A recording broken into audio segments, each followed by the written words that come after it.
My grandpa, Bill Brandel, lost his leg during a construction accident while working for the railroad. He relates what it's been like to live with one leg and how it impacts his family. I was on the ground over the river. The hammer was in the leads, but they were straight down over my head. They should have been tied up again. The crane, he hit the wrong brake, and the hammer that was in there weighed 14 ton, and it came down and got my leg across a 16-inch square beam and cut it off. All that was left was a little piece of skin. Well, then I got gangrene in it. There was a train sitting there, and they unhooked the engine, put me on the engine, and took me up. We were down in the woods, 4 miles south of Trenton, and they took me up to the road, a crossing there. We couldn't get close. They got me to the nearest road going to the hospital, and they transferred me to an ambulance, and there we went. Brandel goes on to explain how phantom pain affects him having a prosthetic leg. It's like shooting fire out the end of your stump.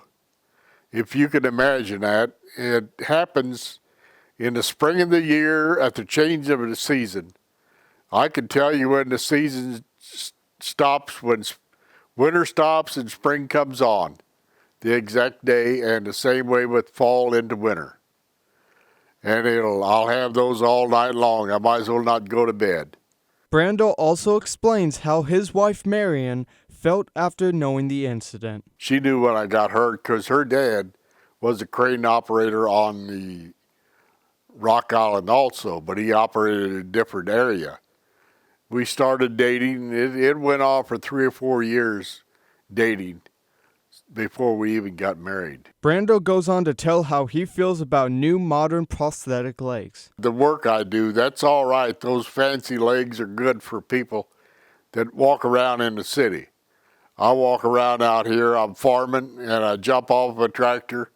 They wouldn't last me a week. My leg is made out of titanium rod running down, connected to my ankle and my knee. Other than the loss of his leg, Brandel has had to deal with additional hardships of losing his wife and the death of a son at a young age. You don't forget them. No, you pray for them, but you know, you can't, if you want to live, you got to keep going, you know? So that's the way I look at it. And you got to have a lot of faith. With all the events that have occurred in my grandpa's life, he still finds a way to live. Reporting for Nicholls Student News, I'm Daniel Hayden.